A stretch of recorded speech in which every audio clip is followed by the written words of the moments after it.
I am your host, Agrode, representing the Delegation Trust that is made up of Eon Warped and Stalker Z. So glad to have the three of us be able to be here to go answer questions about the first round delegation renewal application, and specifically just about like anything regarding how delegations are going to work from the Delegation Trust, or at least how we will advise Steemit. So the voice you're listening to now is Agrode. We also have Ian Warped and Stalkers. Hey, Stalkers, do you want to go give yourself a quick introduction? Yeah, hello. My name's Stalkers. I run the Oracle D project and Andre Grace Football Academy, as well as working quite closely with They Call Me Dan on the 3Speak project. And we have another project where we're bringing a hedge fund into Steem that we're currently rolling out. Excited to be on this panel and the committee. I think we've got some great things potentially to do with Steem here in regards to how we formalize and provide transparency to the distribution of delegations on the platform. And we're currently starting with the rebalancing of the existing delegations, and then in the next couple of months we'll move on to the new applications as they come in. So excited to be part of the team and looking forward to this going forwards. Thanks very much. Ian, do you want to say hi and let people get used to your voice as well?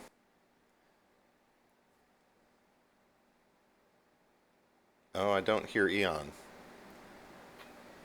Matt, do you hear him? I don't know. Ian, your volume isn't coming through, bud. I do see you lighting up. Yeah, and Matt, if you could put yourself online. Ian, you got to go fix your headset a little bit. Maybe Ron could. Ron, can you go drag Ian into the waiting room, and you guys can go work on. I'll drag it. Yeah, there we go. All right, so hopefully you guys know me by now. I'm Agrode. I'm a top 20 witness. I work on Steam Monster, Steam Engine, PoundNet, and I don't know, Keychain, and a couple other things. But if hopefully that quick background will give you enough sense of who I am too. All right, so Steemit put together a committee, and on that committee are the three of us, and the goal of this committee is to go figure out how the hell do we make delegations work better for the whole ecosystem. Previously, I'd argued that those delegations were very much at Ned's whim. How he felt on a given day is how we would actually get delegations assigned. There wasn't a process that anybody could go to. There was nobody that you could like directly message to have any hope of just getting into this as a system. And a lot of that felt really broken to me. There were earlier promises. I've gone through this a couple times on if you go on to Bitcoin Talk forums, Dan, when he was still here, would talk about how this stake would be non-voting. And, Steemit owns the stake, so what they do and how they do it, there wasn't like an actual contract in place with the users that were coming here. I do think it was implied that it wouldn't vote, but at some point they started voting. And when they started voting with it, it hit me to make me think, man, if we're going to do this, if it is going to be used for voting, like it can't just be this closed process. Anybody that's involved, anybody that wants a delegation, there has to be clear guidelines. And I guess Steemit agrees, because what they've done is they've formed this advisory committee, and the advisory committee is here to go help people get a delegation. And we're also here to sort of work on what the previous delegations are and how much Steem Power they can get, and to, as Matt mentioned, rebalance some of those so that there's room for new projects. So everybody, I don't know what everybody's agenda on this committee is. I know that mine is, I want to make sure that there's a process that anybody in this ecosystem can apply for, with set rules, with set guidelines of step by step how this is going to happen. I don't want this stuff to be closed door, back room, best friend kind of thing. I want it so that this is, very much this. I hope that this stake gets used as a way to facilitate bringing businesses and communities to the Steem blockchain, and that's some of the energy and the activity and the work that I plan on doing. Matt, do you want to touch on any of those points so far? Yeah, and I generally fully agree with everything you're saying there. And just to add to that, there's a couple of other things that I'd like to see to the state, along with definitely kind of bringing new projects into Steem, delegating and providing capital and power and influence on the Steem blockchain to projects that are going to bring in value.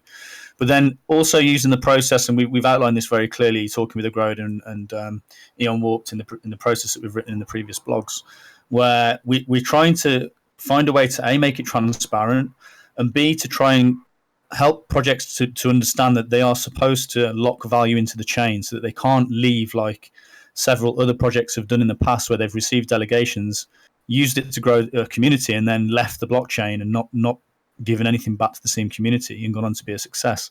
I would have liked to have seen Steemit Inc. hold projects to account in a court for that type of behaviour, and the way we're setting this mechanism up now will give us the process in place to hold those projects to account, so that when projects do get large delegations, they are held onto the chain. They do have to grow their communities on the chain. They do have to execute their projects on the chain, and they're not allowed to just leave. And we will be putting legal contracts into place to ensure that happens. And this will give us a clear, transparent method and process to do that with. And then the other thing that I'd like to emphasize is this idea of we don't want to enforce it, but we want to start asking projects to burn Steem. We want to try to encourage it so that if there's two projects that are very similar to each other and they're going for the same delegation, we would like projects to guarantee that they're going to burn some Steem, and the project that's going to clearly burn the most Steem will be the most likely to get the project where all other things are equal. While we appreciate other projects don't necessarily bring value into the Steem blockchain from profits, and therefore they can't necessarily burn much Steem. They may bring value in other ways, so we won't necessarily just compare apples to apples in that way. But we do want to start encouraging this idea of locking value into Steem. We want to start with these big delegated projects that are running on the Steem blockchain, and so far they haven't necessarily been encouraged to lock value into the Steem blockchain, and as a result, with the amount of Steem that they distribute in their upvotes, it causes a selling pressure on the Steem price and pushes the Steem price down. So we hope that with this committee, we can start to encourage people to use their upvote wisely, and then also use it to generate a profit, bring that profit into the chain in some way, and then burn some of that Steem. And the more Steem that you're burning, the more likely you are to either hold or get a new delegation. Eon, you back? Hey, how's it going? Hi, Eon. Do you want to give yourself a quick introduction and then also maybe talk about some of the vision or plan that you are sort of bringing to this committee? Yeah, sure. Hey, so for those that don't know, I'm a developer on Steem, so I've been involved in changes to like the condenser, to the nitrous instances that you see, the ones powering the Steem engine tokens, and as well as token BB, and just generally mainly on the technical side. As far as for this committee, my main focus here is really because we see the Steemit delegation as really it's almost like a public benefit, and for that we would want to see how it's being used. And the main focus my main focus is to find things that are measurable, that we can then evaluate everything on common ground and find things, trying to develop metrics that we can see that are valuable for the community. Do you want to give some examples of what you think are metrics that are valuable for the community? Oh, sure. I mean, these are things that people have been brought up repeatedly since the beginning, such as onboarding metrics, like how well we retain users. And as far as dApps that are trying to develop, their main metrics of their success should be things like how many impressions they're getting, and kind of really piggybacking on some of the more traditional ways of monetizing. All right. So let's see. The plan can shift a little bit here. I imagine that we're here to provide some overall logistics of how this is going to happen, sort of the steps so that the public understands what we're doing and what our role is. And then maybe we'll dive into either, if there are a lot of questions about that, then we can answer those. Otherwise, we can go a bit more into the forms and who we're asking to fill them out and why. And that's all. I think we start with the process, and then we can dive into some questions. So just big picture here, Steemit said, hey, we want a committee. They put us as the committee. And we are an advisory committee. The three of us don't have the keys to Mr. Delegation. We have the ability to advise Steemit to say, these are the delegations we think that you should be providing to the community. So in the first step is that you might not know this, but there's something like 18 million Steem Power on Mr. Delegation, and nearly all 18 million of that Steem Power has been delegated out to projects. So there's not a lot of wiggle room when nearly 100% of it has already been delegated out. And we're not entirely certain how much benefit all of these projects are providing back to the ecosystem. So it's crucial both to free up some Steem Power, but also to evaluate the Steem Power delegations that are already out there to make sure that they're providing benefit to the entire community. That we're starting by looking at the existing delegations. And so in the with the existing delegations, we're basically proposing that there are two general steps. One is that you're going to have to apply, and then once you've applied, then you can get a delegation, and then you're going to get a delegation renewal. So every quarter or every 3 months, you're going to come back and say, this is what I've done, and we can evaluate it and make sure that you are still providing, or you're on target to provide the benefit, or maybe even you're accelerated past your growth, and we should be amplifying the delegation and helping you more. But it's meant to make sure that the projects are doing what they said they're going to do and have some measure of accountability. So the very first round is a little bit funky because none of the existing delegations went through any kind of delegation application process. So we don't really know a lot about them. We don't know under what terms they went out, or why they were given, or what benefit that it was presumed that they would bring back, or why did it happen in the first place? It's not very clear. There were never posts made. So the very first round, we're kind of combining step 1 and step 2 with any of the existing delegations have to go through both the delegation process and the delegation renewal process in this first step, which we know is a lot to ask, and they have a deadline of September 2nd. So they have about 2 weeks to complete the application that's embedded in the post. So here's the application that we're actually asking them to fill. I just put it into chat. So that's the general process. The existing guys have to go do the new delegation and the renewal application. Once that's done, we can start rebalancing. Once rebalancing has happened, and all of these should be rebalanced by October 1st, then we can go back and say, okay, now there's a couple million Steem Power. Let's start looking at new delegations that we want to go incentivize to build businesses and communities on Steem.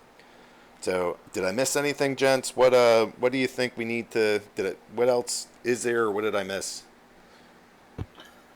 I mean, for me, just to add to that, the other side of this as well is that we are going to ask the existing projects to obviously reapply. And what we will do with any Steem Power that is off the bands, the tiers, so we have a test tier, a mid tier, and a top tier of delegation. And not all of the projects meet those tiers. So we will need to rebalance the projects existing who have delegations to the closest tier that suits their project. So, for example, if a project has 800,000 Steem delegated, we would need to look at revising that up to 1 million or bringing it down to 500,000, depending on what's applied for. And likewise, projects that have got, say, 2 million, such as Oracle D, we will look to bring that down to 1 million Steem Power so that it fits on the rest of the top tier delegations, which will then free up a lot of steam for other projects to use.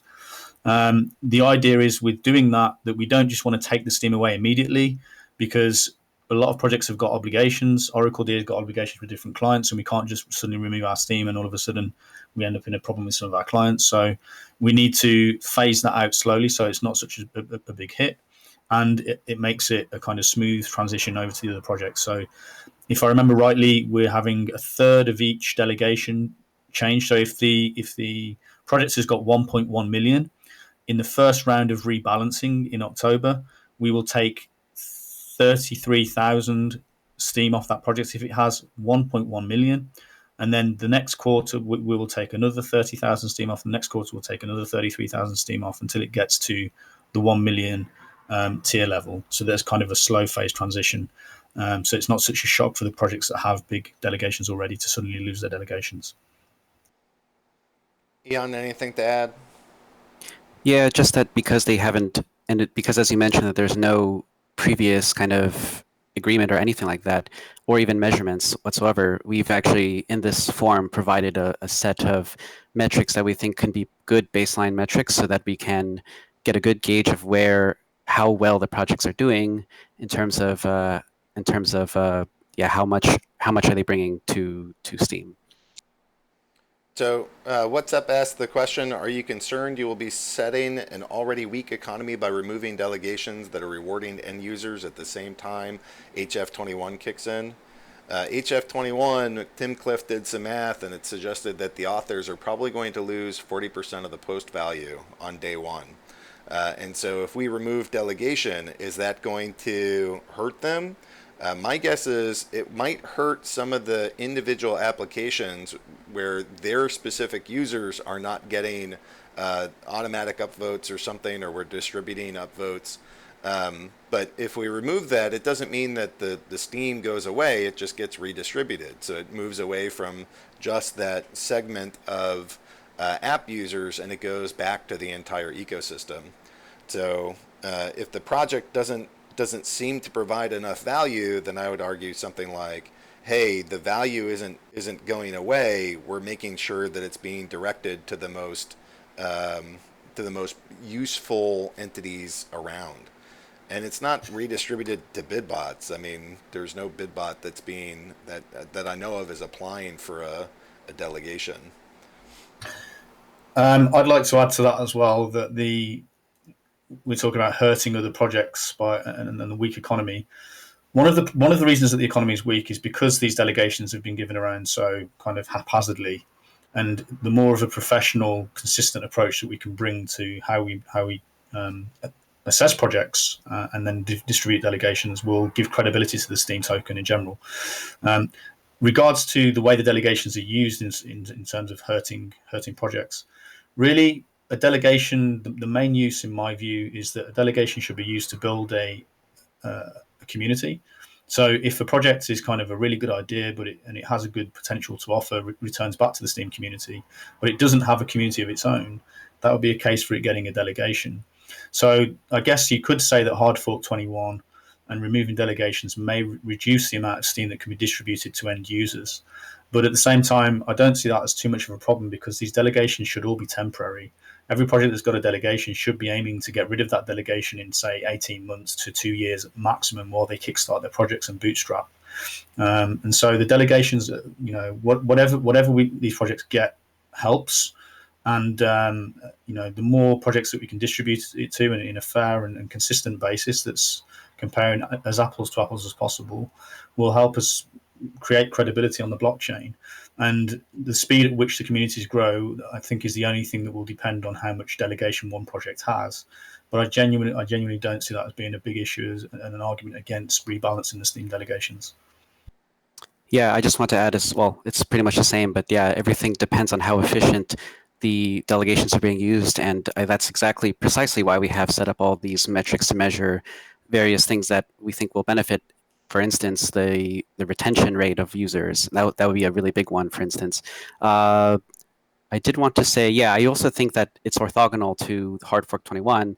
And especially if you consider, I think people are already discussing in the audience, just how much of overall Steem Power is being used for even things like bid bots and self-voting. I actually think that that's probably more of the lion's share of what's being influencing the rewards pool. So, of course, we still have to see how hard fork 21 plays out, but I don't see that as a too much to tie in with how we are doing the Steemit delegations. I just like to state there's a comment here made from Team Humble. Would you say that about Oracle D though as well? Oh, that's right, you're on the board. Yeah, fair enough. One of the reasons that I'm on the board is because I'm the person that suggested this process originally about 6 months ago. I wrote the majority of the process that Steemit Inc has issued. And by writing that, I've proposed that Oracle D loses half of its delegation so that we can rebalance across the community. So I'm taking quite a big hit on our project for this, but I think it needs to be done, and I think that the rest of the community will benefit from a standardized process. So, yeah, I mean, Oracle D won't necessarily benefit from this process, but I think that the Steem blockchain in general needs to start taking a more structured approach to these things. So, yeah, okay, I'm on the board, but I genuinely do have the best interest of the community at heart, and we will be doing all of this publicly. So it's not like I will have the say over whether Oracle D gets a continued delegation or not. I think the community will be able to feed back on that. I just hope that we've provided enough value going forwards and in the past to justify the delegation. And it's open there. And I think if you've read it well, it clearly states that anyone with a certain stake in a project won't be allowed to vote and score that project. So it's open there, and other projects will have the same issue as well. And this process will be great. It will be open, and we just hope that we can ensure that the value is provided to the right places. Yeah, I mean, again, we're an advisory committee. We don't have the keys, so we will present ideas to Steemit, and Steemit will ultimately have to agree to them on their own, because it's finally going to be, it is the final decision still rests with them. I'd also like to add to that as well, Graham. The Steemit Inc has got us involved in this, the three of us, because it trusts the work that we're doing and knows that we're members of the community that have got significant stake in the community of our own personal accord, and we've also done a lot of work towards projects in the community. So they trust us to do this right, and we are going to do the best, most transparent job that we can to demonstrate that we're doing it right. And then aside from that, I think that in the next few, maybe 1 or 2 quarters, when we make some mistakes, learn some lessons, update the process, get it really smooth and in place and public, so that the community appreciates and understands what it is, then we can start to look at bringing other volunteers in. With Steemit Inc say so, we can start bringing other voting members into the community as well, into the committee. And I mean, it all kind of, we have to balance this out with maintaining trust from Steemit Inc, with doing the proper job, the best job that we can, with being transparent to the community, and we will certainly do our best to maintain that as we go forwards. See a couple of good questions from Justine coming in here. So she asks, what would be the point of delegating to projects that are already successful, as it seems like this is designed to be a way to lift up or help establish projects that could add value? I think that's a fair question. I guess one of the thoughts is those that have already shown value are less risky investments, but also accelerating the growth of something that to be successful is probably a better investment than hey, will this thing work at all? So I want to add one more point, that when Steemit presented this to us, they said our highest priority is pouring gasoline on the already existing and successful projects. So does that mean that's all that we're going to do? No, but they are a major stakeholder in this process, and that's what they highly value. And so that's going to continue to be a strong point throughout. Other thoughts on that first one? Yeah, I mean, from my side, this is why we have 3 members in the committee. It's why, as we go forward, we probably need to grow the size of the committee. I see this as a kind of 3-pronged approach, right? We need to do well to support existing projects that are successful, but also to allocate a certain amount of steam to projects that are up and coming or new great ideas that need support to grow a community. And I think there was something else there. Projects that don't necessarily bring value in, but they do provide a valuable service to the community. We, as the 3 of us, to start this off, we need to maintain a fair balance and a fair amount of attention on all 3 of those areas. I don't think this is successful if we only concentrate on one. So we do have to maintain a good balance. And how we set that going forwards, we don't know. We may just divide it up 30%, 33%, 33%, right? Or we might, what we're really going to do is we're going to wait to see what comes in, right? Wait to see what applications come in. Bear in mind that this phase at the moment is just the phase for projects that currently have delegations, so that we can rebalance. And then we will know how much steam we have available to distribute to the rest of the community, so we can start asking for new proposals to come in. And we should start then transferring steam across to those new proposals, based probably on okay, we need to select a couple of projects that are new projects. We need to select a couple of projects that are existing projects that don't have delegations but deserve them. And we need to select a couple of projects that provide valuable services to the Steem community but don't necessarily lock in a value or bring a profit into the Steem blockchain. And as long as we do that with a reasonable, transparent balance and take feedback from the community, I think we can make a success of this. Eon, any thoughts on already successful projects getting delegations versus all brand new or something like that? Yeah, I put this in the chat as well. But basically, that if they're already successful, I mean, successful. There's a lot of metrics here, but most likely, what's happening is that they aren't yet completely off of the Steemit delegation. But they should, if they're already successful, they have an easier route to becoming to a state where they don't need this like public delegation from Steemit. So basically, for many of those cases, I think we should encourage them to have a plan so that they don't really need to become dependent, and we can free it up to bootstrap other great projects that are coming in the pipe. Okay. So the second question here, the focus of writing the application as well as the communication has been businesses. While I think we could debate what a business on Steem is, I'm wondering about projects or services that add quite a lot of value that are not business as they don't sell anything. So I can't speak for everybody else, but when I was approached of, hey, do you want to be on this committee? And I looked over the docs that existed, I thought my first thing was, I don't think there's enough people that are on it. And then my second thought was, we need to find a way to involve communities and not just businesses.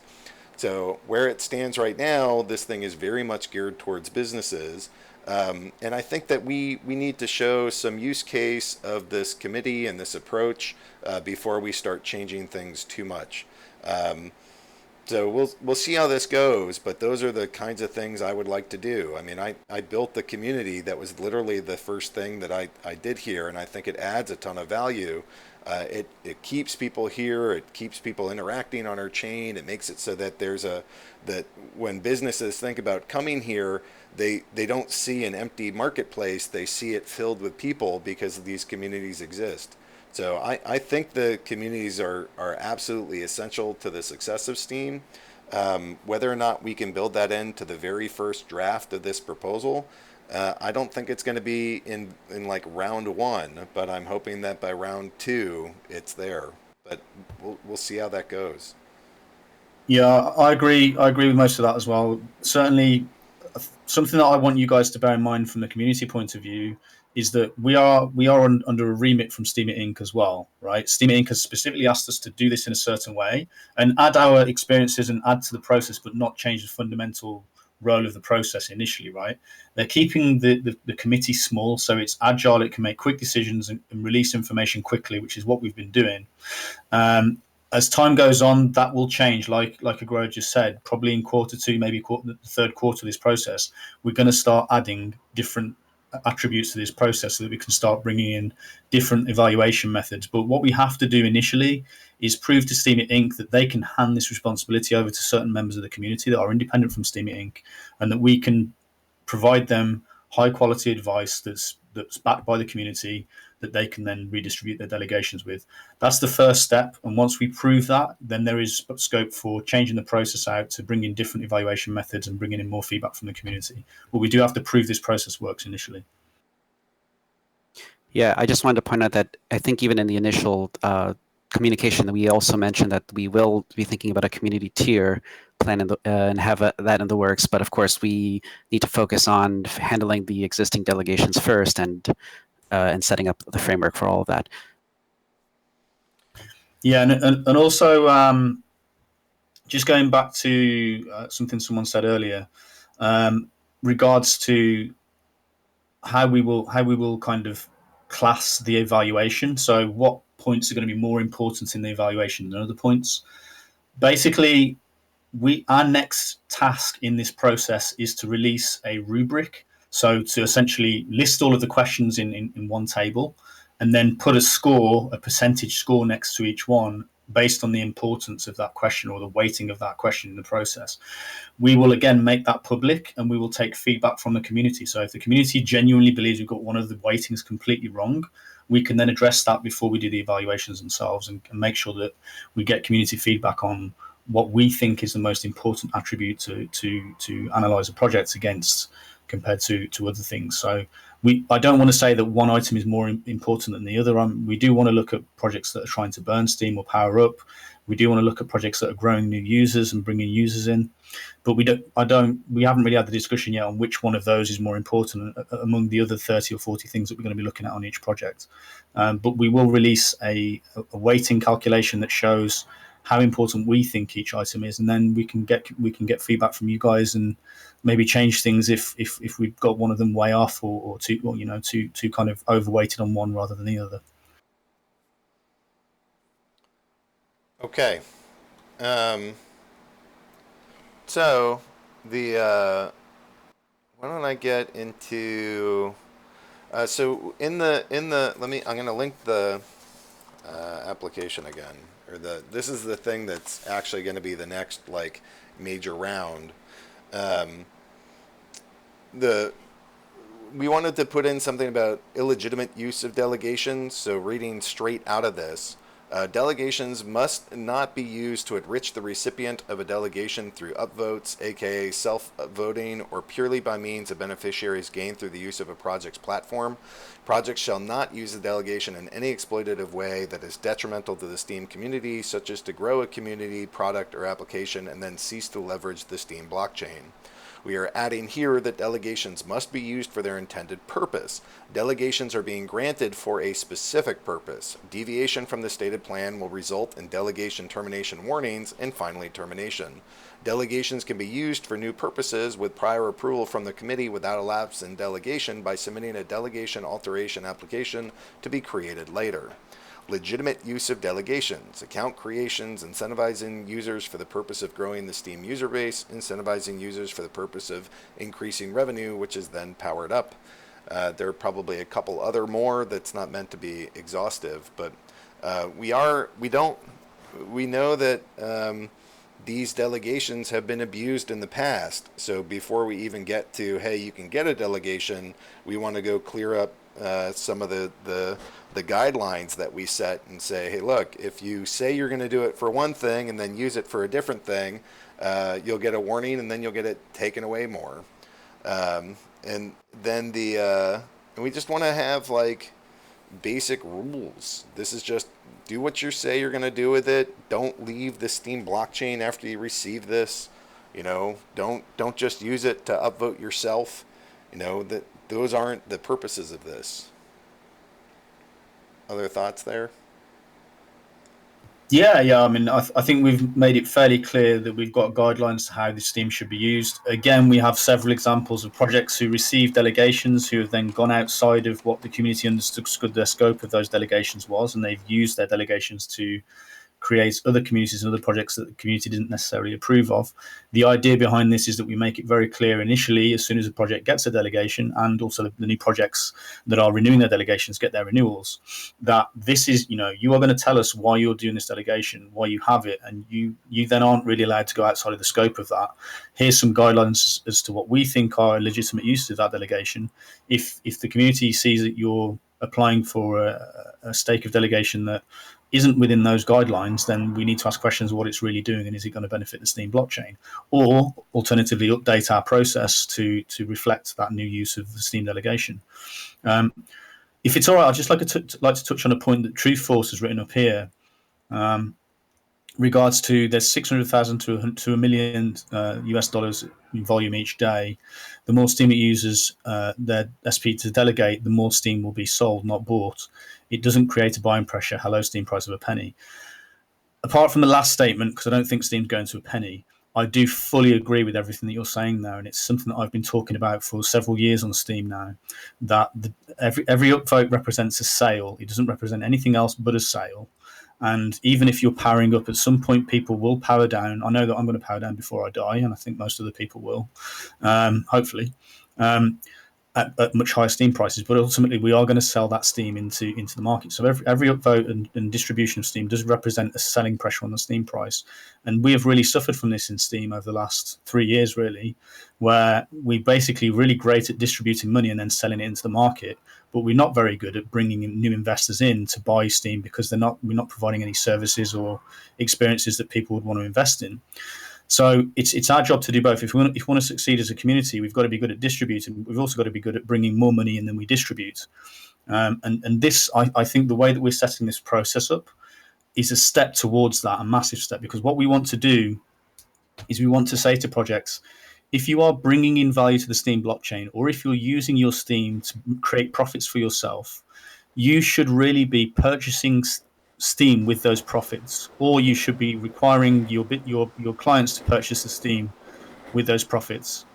And then the next best thing that you can do is power up that Steem, and the next best thing you can do after that is actually burn some of that Steem, so that you are restricting the Steem supply, so that any other organic buys from clients will be purchased on a lower Steem supply, which should push the Steem price up. There, by definition, burning Steem is locking value into the chain, and that is ensuring that the value that's created by our projects is locked into the chain, so that we can help push the Steem price up and make Steem more scarce. And so projects that do burn Steem, in theory, will be looked upon more favorably than projects that create profits but refuse to burn Steem. That doesn't mean to say that there's other projects on the chain that don't bring any profits in but provide a really great service. But we will have to look at a way to evaluate those in a different way. We will be recommending delegations are given to those types of projects as well. But definitely this whole thing about Steem being delegated to lots of projects and lots of selling going on, it's a big pet issue of mine as well. And I think that the way that we set this process out and make it clear that we're going to support projects that burn Steem and create a bit of competition between projects to burn more Steem than the other projects will essentially push the Steem blockchain to a mentality, a culture of profit creation and profit lock-in. And so we've got a point in this blog where it says about the idea of burning Steem, right? That if you just upvoted and burn the Steem, you shouldn't get a delegation unless your project's going to bring in more money or more value to the Steem blockchain than just burning all of the Steem in your upvote. Yeah, so this goes exactly to this point. It's like if your project's not locking in more value to the chain than it would do just by burning the stake, the upvotes of the stakes that it gets, then there's no point in delegating to that project. Or you can argue that there's no point in that. So we will be looking to evaluate based on that criteria. So I just put in, I think it'll be helpful to talk about sort of big picture, what we want to go after. What are some of the KPIs that we're at least suggesting? From the very first post we put out, I just copied it into the chat. We would like to inform people searching for delegation of what we currently are valuing the most as we review delegation requests. These are not formal KPIs as they aren't quite metrics, but you can use these objectives when designing your measurable KPI. These are generic. You'll need specific ones when applying. So what are we looking for? We're looking for revenue generated, and you would know that by how much revenue does your business generate. Burnt Steem. Do you have a portion of your operation that burns Steem? Powered up Steem. Does your operation power up or facilitate people powering up Steem? New members. Does your business attract new members to the Steem ecosystem? Retain members. Does your business help retain Steemians on the platform and keep them active? Activity on chain. Does your business create a meaningful amount of meaningful transactions on the platform? Comment and wallet spam isn't counting in that. Transactions where people are buying and selling things or paying for services. Those are kind of meaningful transactions, not 0.001 Steem for, just to transfer spam business. Eyeballs. Does your business impact the amount of traffic or views on Steem? And then amount of Steem held by users or clients. How much Steem is delegated to your project to be managed on behalf of clients? So hopefully when you read that list, you don't think, let's put it in the positive light. Hopefully when you read that list, you think, wow, these are things that are going to benefit the Steem ecosystem. And if people are being incentivized to do those things with the Steem that they get delegated, then hopefully that will have a positive effect on the ecosystem, a positive effect on the price of Steem, a positive effect on, the number of people that are around here, the number of people that are viewing the blockchain. Hopefully you see those as sort of like a pretty good list of healthy things that will benefit the ecosystem. Absolutely. And I want to add to that as well that Frederica here is talking about we're assuming that projects still need to sell Steam from their operation. Not necessarily. And I think there is room for the point that you make regards to good candidates for a delegation who should not need to sell any benefactors or curation rewards to survive. Absolutely. The SP should allow them to create account, run transactions, incentivize users. Does not mean you need to sell ever. Correct. Um, Correct. The project itself doesn't necessarily need to sell. It's the community that will sell the Steam, not necessarily the project. So this is my concern: is when you give an upvote to a community member, you have to assume they will go and sell that Steam. So it creates a selling pressure on the price, and it is a responsibility of the project itself to replace that upvote. Yeah, my point on this is that if you give a $10 upvote, you've got to assume that's a $10 selling pressure on the Steam price, and the project should be creating an $11 buying pressure in order to compensate for that. Otherwise, the Steam price isn't sustainable. And so we want to try to lean towards projects that are going to do that. Of course, initially, some of the projects won't have any communities, but they might have great ideas. So it's like, okay, let's give them a 6-month or a 12-month delegation. So let's not forget as well that these delegations are temporary, and they are to allow projects to build up enough steam to become self-sufficient. And they have to prove that they're becoming self-sufficient via, as we do the reporting every quarter, we should see their numbers improving to the point where we can say, okay, this project is now clearly self-sustainable. They have enough steam power behind them. They can go away and run their project without a delegation. So we can rebalance that delegation to some other projects. Ian, any thoughts? Well, I just want to mention another point about the burning. If we all view this delegated Steam as essentially like a community or public good, then burning some portion of that lessens the effect of that distribution. I'm not sure that any projects have burned anything, but I think this is something that could be on the minds if as a potential benefit. And of course, if there's an alternative use of that Steam that has higher value than a burn, although it's kind of hard to even put a value on, but then by all means that should be done. Yeah, just say with WhatsApp's point there that Bitcoin should stop mining. It's not true because Bitcoin has a cap, and that's why it's a store of value, whereas Steam doesn't necessarily have a cap that's confirmed in the code. So it is assumed by the speculators who have now left that it is an infinite inflation supply, which is completely different to the Bitcoin chain. And even, so the idea even is that still, when they mine, like part of the reason why the halving is such a big deal is that the selling pressure literally cuts in half because the miners aren't selling because they get half the rewards that they did previously, and that helps push the price further up. Yeah, correct. And the Steam model as a delegated proof of stake is slightly different in that the Steam inflation should be used to create profits by incentivizing businesses and communities to grow. And then those profits should be locked back into the price. And that will then create scarcity of token and push the price up. So as long as we're creating more value than we are creating in inflation, we will have a sustainable token value.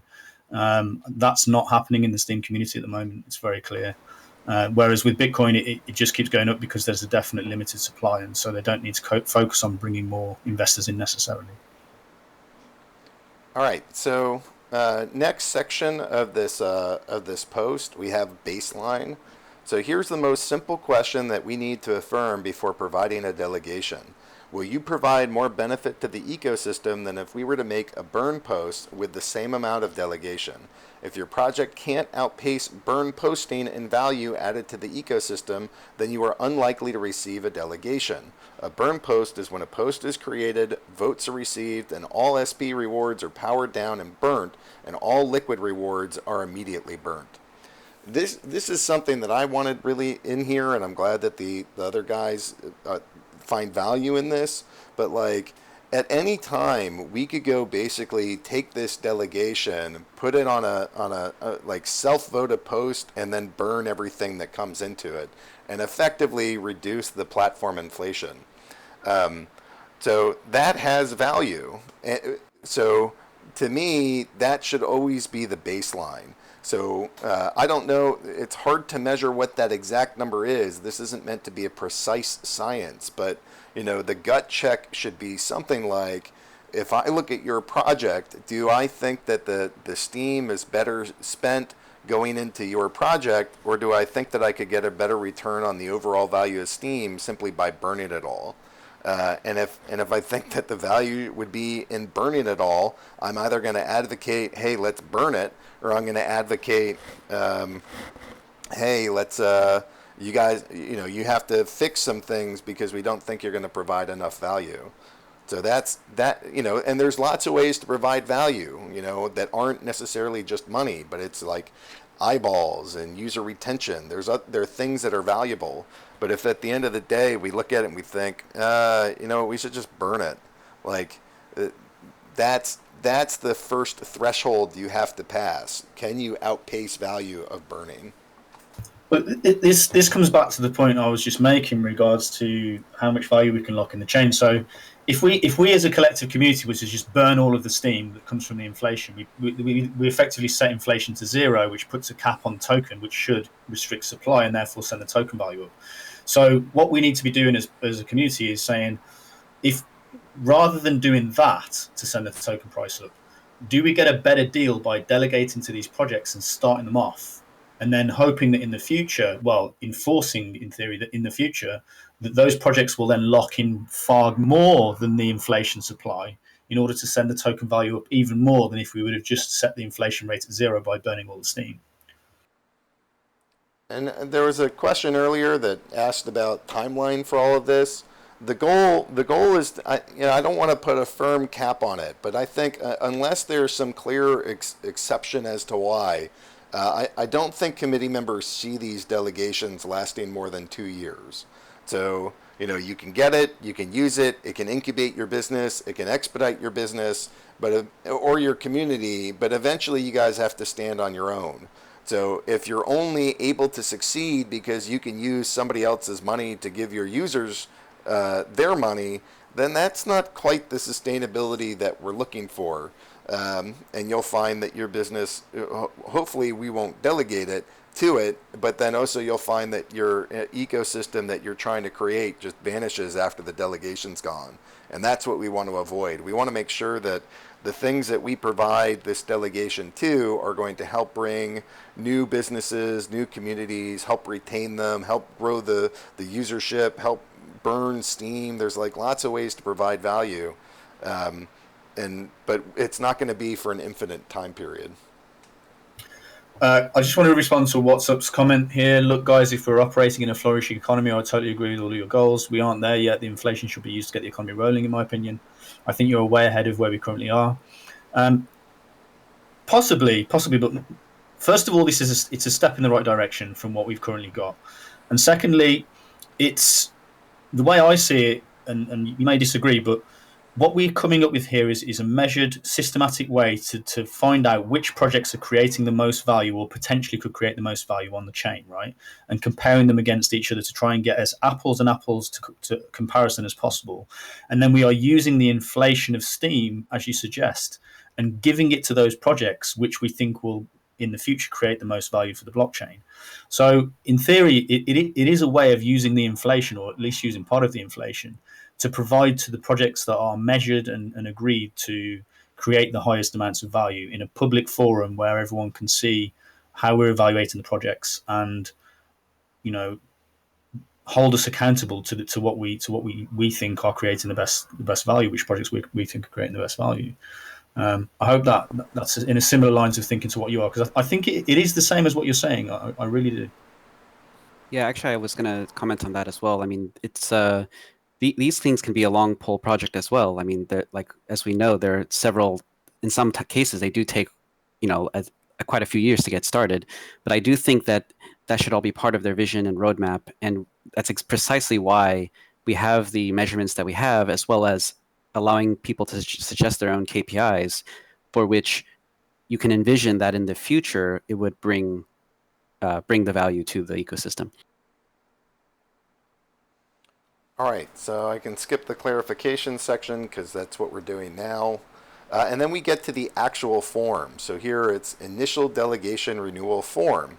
And each project which has an existing delegation shall fill out the information in the below form and post it to the tag delegation renewal. That way everybody that's part of this ecosystem can go see this. Each project shall also fill out the same information in this Google form. That makes it easy for us to compare them across the board. Payment So we listened to some of the feedback. We've altered the payment scheme, but provide the transaction ID and image of the application fee, which is going to be 40 SBD for the test group, 65 SBD for the mid group, and 100 SBD for the top group to have your application reviewed. So keep in mind that these are for people that already have like million Steem Power delegations. I'm sure they'll be able to find 100 SBD. Which they will burn, which will benefit all of your SBDs in the listening audience. Any other thoughts on payment? Yeah, just we had a couple of comments from people saying that those were too expensive, and we appreciate that. As Agro just said, the projects that have had delegations for a while should be able to afford that type of Steem. And then when in a couple of months' time, when we move towards new applications, we will look to lower the prices dramatically, so that projects that don't have any Steem Power, don't have any means to provide $100 for an application, for example, can more easily afford it. We don't know what the prices will be yet, but we'll certainly work with the community to set the right prices. So, project information. Please limit your responses in this section to 140 characters. Company name, place of incorporation, token name, if applicable, token type, ERC20, Steam engine, SMT, etc. Project type, for-profit business, flagging projects, community, or others, please specify. So the first one is company name, or I guess place of incorporation. You know, to me, it's important that people can go do place of incorporation and just list it as Steem. If you don't want to have a fiat business, you don't have to. But that gets back to Shane's questions of how do you make these things in such a way that you can hold people accountable? Like, how do you make contracts if they don't have an actual business? So to the best of our ability, we're hoping that we'll be working with businesses that have chosen to go register with fiat governments around the world and have a LLC or an LTD or some kind of business incorporation. We will make exceptions for those groups that have Steem as their one and only home. But if Steem is your one and only home, we're going to have some know your customer kind of deal in here where we know who you are, we have some IDs, we have some way to enforce the contract, which is we know where you live. Yeah, we know where you live, homie. But the idea being that if you want a delegation from this group, like one of our criteria is that's great, we're happy to provide this and to have you help grow the Steem ecosystem, but you can't leave, certainly while you have the delegation or for a period of time after the delegation. We don't mean that to be an infinite amount of time. We're setting it to 1 year.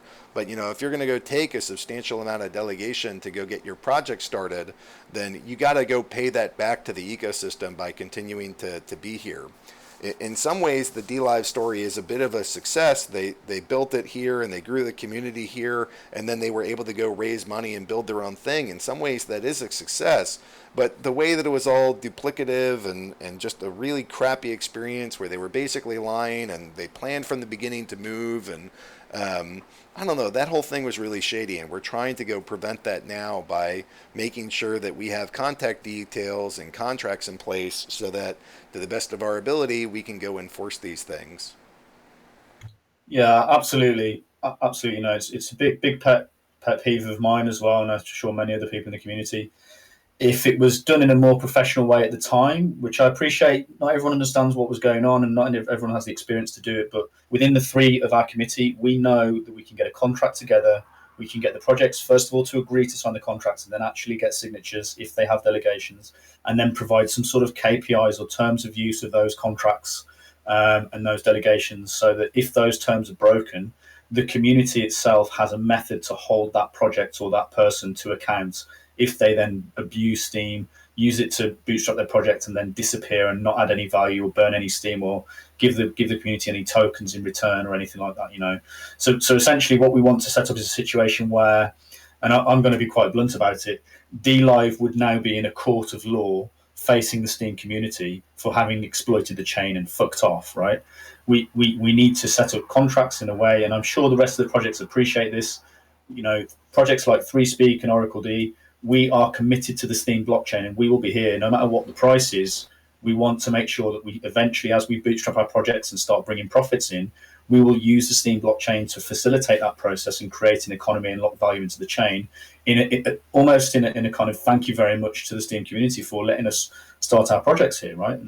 And that's what the rest of the project should be thinking as well, in our view. And so, as Agro had said there, regards to registering yourself and making yourself liable to some of this stuff via a contract, it's absolutely necessary for the projects that get delegations. Oh, let me raise a question that Justine brought up. She says, I see no legal way to hold people accountable here. Sorry. What you need is oversight to know what they're actually doing and then be quick to have consequences for wrongdoing. How do the group of three very busy people plan to do this? And I do think that the contract and the legal documents in the court of law will be a big part of that. And I also think that the fact that we are telling them to report their KPIs is going to be a big part of this as well. I mean, look, they're using the delegation, they've distributed this amount of value, and I think we can hold them at least accountable to how much they have distributed. That's kind of my thoughts here, just spitballing though. Greg, have you got anything else to say on that question? Because I've got another question here. So I just linked to a lower section down below where we talk about the token offering. And so we asked them, what's your token launch date? What's your total token supply? What's your fundraising target? Yearly inflation, a percent that's going to be airdropped to Steem stakeholders. How many tokens and what percentage will you offer to Steemit? Do you plan to launch an IEO, ICO, STO? Do you plan to raise money from other investors? What's the vesting period? What is the percent token distribution? And we will be looking for them to provide some sort of token, whether it's an actual stock, whether it's a security, whether it's a security token, whether it's a utility token. We're going to be looking for those users to go provide that to us. And us meaning like this committee, it's probably held by Steemit Inc. with the whole goal that it will continue to pay it forward for this system. On the one hand, you could look at that as just a pure shakedown of the people that are applying for this. On the other hand, you could look at this as making sure that this isn't a charitable contribution, that it is a two-way organization, that there are tokens and that both groups have something on the line. Like DLive didn't have anything on the line. They left us and they thought nothing of it and they were happy to go. And it's like, so they pissed off some of the Steem users. So what? They weren't token holders. They weren't people that held a, we didn't have leverage on the company to make sure that they stuck around. And so this, I think, is part of that of, there's not one single touch point. It's, all right, are you a corporation? Okay, as a corporation, sign this contract. Okay, part of that contract is that you can't leave and you're agreeing to those terms and it's all public, so that, DLive can say, hey, we never agreed not to leave, and they would be absolutely accurate in that. I mean, I think it's against the spirit, but they certainly aren't legally obligated. Here we can point to contracts and we can make them public and say, hey, before you invest in this company, anybody else, keep in mind that this is a contract that they broke.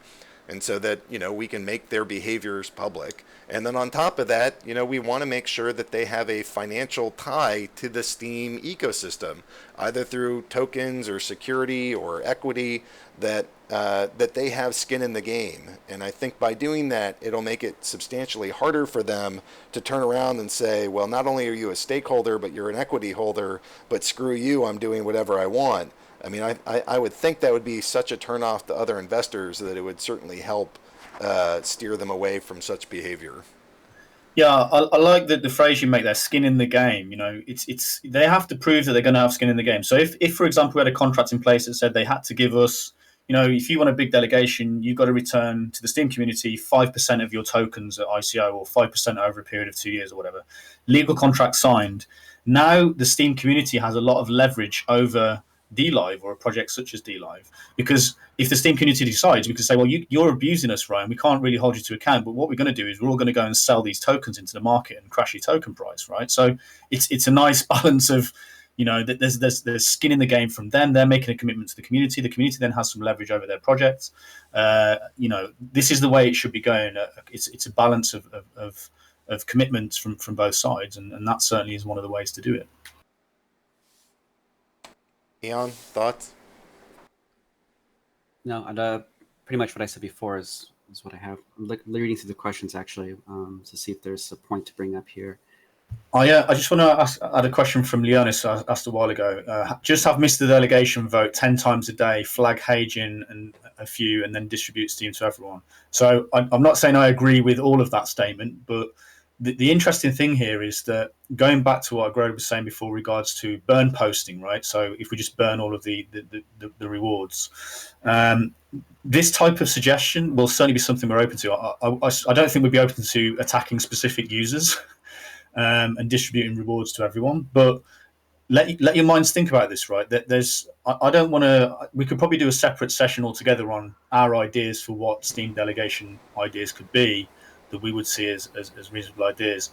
I don't think we're allowed to propose too many ourselves as we're on the committee. Obviously, we've got some of us have got current commitments as they are, but I certainly want to encourage the community to start thinking about future delegation applications and how they would use that Steem to add value and lock it into the blockchain. So, okay, having missed the delegation vote 10 times a day and then distributing that Steem to everyone else is probably not the best use of the chain, but there's certainly other ways to prevent abuse of the chain that could be set up that don't necessarily bring a profit in, but they would allow the community leverage over certain users that abuse the chain, and we'd be able to justify providing a stake to that, at least to test it for a while, to see how it did. And there's all sorts of things that we can come up with here. So, okay, good idea from the honest, probably not quite along the lines of what I would be thinking, but it's getting there. There's lots of different options here. So let your minds wander and let's have some good discussions. So Justine seems to be stuck on no oversight. I mean, I don't agree with that. My thought is, look, we know who these people are. We have contracts. We have agreements that we can make public. We have quarterly metrics that we're filing to make sure that people are doing as they're supposed to, and we have their tokens that we're holding. I think all of those things can lead to the best oversight you can get. I mean, I don't. There's not. This is crypto, and so in crypto, it is a challenge to have a perfect system of holding groups accountable. But those are the various parts of this. Know who your counterparty is. Have a legal contract with them. Follow metrics on what they're doing, and then if they're acting unethically, then we start going after them either in court, in public, in whatever means that we can do. So, from my point of view, when you say oversight, you mean the oversight of the committee? No, I mean the oversight of the delegation, right? Like this document starts with illegitimate uses of the delegation.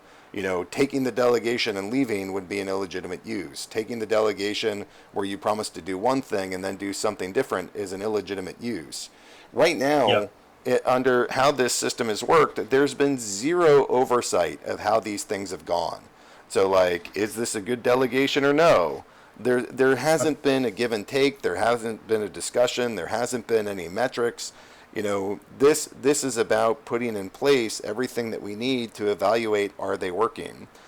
At the very least, we can shut these things off, and they would cease to get the delegation if they aren't acting within their terms. I mean, that's part of why delegation is such an amazing investment tool. Of if I give you $1,000, extracting my $1,000 back if I disagree with you, especially if it's not an easy market, might be extremely hard, which is what a lot of these starting businesses might have. They might be very illiquid market, and it might be very difficult to get your money back. But with a delegation, you say, screw that, you undo it, and a week later you get your delegation back. It's much closer to dripping money along the way into feeding them bits of cash every single day or week for that period of time, rather than putting up one giant chunk of money that you can never recover. Yeah, I'd like to add to this, Justine. You worried about who's going to do the oversight. So first of all, the onus really lies with us three, right? And we're setting up a process to do so every quarter, every project that has a delegation will have to reapply, and we will have to assess those delegations in a public forum with the details on a blockchain, so everyone can see how we assess the projects, right? That is where the majority of the oversight will come, and we will be able to spot problems from that mechanism. The other one that I think is the best one is the Steem community itself. Everyone in the Steem community has constantly got their eyes on these projects, and if they don't feel they're providing enough value to the chain, people can make a noise, and now this is the forum through which that noise can be made, and so we then would have to be held account to adequately address those points that people are making, and go investigate and do audits of these projects to make sure that they aren't abusing their Steem per the contracts that they've signed. And then that's then the mechanism to actually follow through on that, like Grove was saying, is when you write the contract, you will specify a specific location where the litigation is carried out. Both of you will agree to it. Both of you will have to turn up to that location. And the other side of it is, well, we can just remove the delegations and redistribute it to another project if projects are caught abusing their delegations. So I think I can understand your point, because it's still very subjective, but I believe it will cut out at least 90% of any of the abuse that's happened on the chain before, and it will make the whole thing more accurate, more professional. I mean, the other thing we could do is like get a lien on their house or something. I mean, that starts getting a little extreme to me, but I mean, it will be on us to provide a contract that is legally enforceable. I mean, I think that would be the onus on us. And even then, it's like you say, we have strings to pull on the other things that they have provided as essentially collateral, I would say. Yeah. Pensive was asking about whether September the 2nd is too early. And just to address that point, I believe it is tight, but we want to do the first round of rebalancing on the 1st of October. So in order for us to have time to assess the projects, we need to have it in by the 2nd of September. We're generally going to say that's the deadline date. I'm confident that Oracle D will make it. Frederico's confirming that he can make it. I know that a lot of the other projects can make it there, but there are going to be areas for clarification in the questions. When people come to fill out the forms, they're going to get stuck, right? And our idea is that we want to make sure that we give enough guidance to projects that they can all consistently, on an apples-to-apples basis, fill out these questions. But we're also learning as well. So this is the first time that we've done this on the Steem blockchain itself. And so we appreciate there's going to be problems and there's going to be questions. So there may be delays to September the 2nd, but we're aiming for September the 2nd. I personally will vouch for trying to be lenient to projects that just can't make it. But only by a few days. We're on a tight deadline here and we want to get this moving. So if a project just ignores it or never gets back to anyone, doesn't show any sign they're going to fill out any questionnaire or anything like that, then there is a high chance that they will lose their delegation on September the 3rd. And again, this could go back to the tokens of holding people accountable. Like, you're going to have to go supply X many tokens. Not that Steemit would actually keep them, but that they're part of your collateral. I think that there are other ways to go enforce this, and we sort of have to go look at how much risk do we think that we're going to, how much risk are we looking at, and then base our decisions on that. But yeah, maybe it's a lien on a house, maybe it's a sitting on a stash of tokens. I'm not exactly sure all the different ways that we can hold people accountable, but at least starting to look at ways to hold them accountable is like the best place to start. And if you guys have other ideas you'd like to toss in there, then go ahead. Like, just saying, hey, it's not possible isn't actually all that helpful. Saying here are other ways you could do it would be far more valuable for feedback.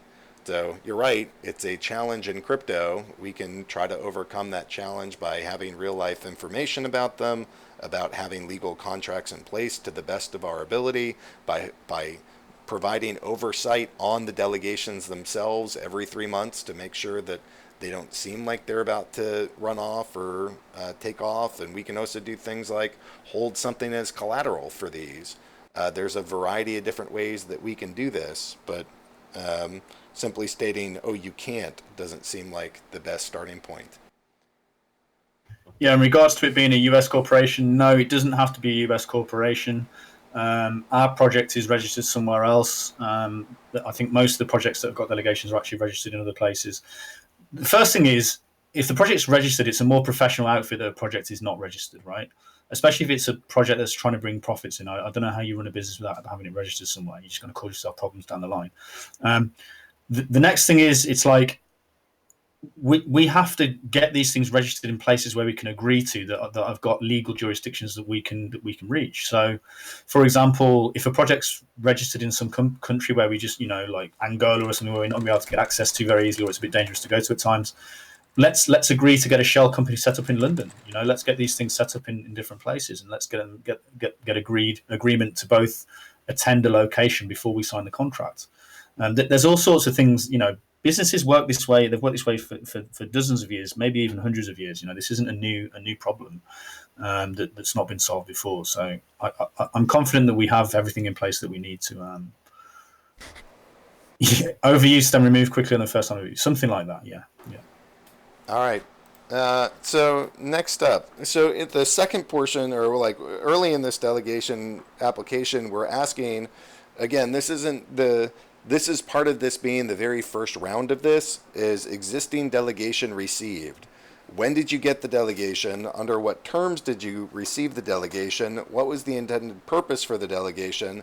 How have you applied your delegation for that purpose? How long are you requesting the continuation with the delegation? So, we should know the answers to all of these questions going forward, because we should have reviewed them prior to them getting delegations. But the first projects that are here, I think there's a total of 12 or 15 of them.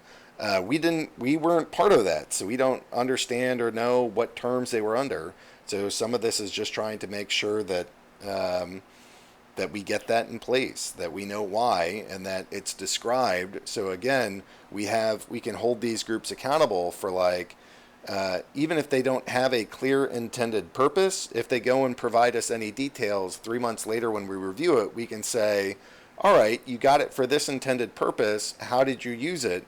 Oh, you didn't use it for that intended purpose. Okay. Well, hopefully you have already received your termination warning, and now you're receiving your termination. But we kind of have to go backwards a little bit to the delegations that have already happened to try to make sure that they're all living up to the standards that we're attempting to enforce here. Any thoughts on existing delegation received? Yeah, I mean, from our point of view, it's very unclear to the community why every project received their delegations. So this is an opportunity for the committee and the projects themselves to publicly state the reasons they got their delegations, what the scope of that was. I think even some of that right now is still unclear. So the idea is to get that on paper, and it's really going to be what the project sees itself as, because we have no real way for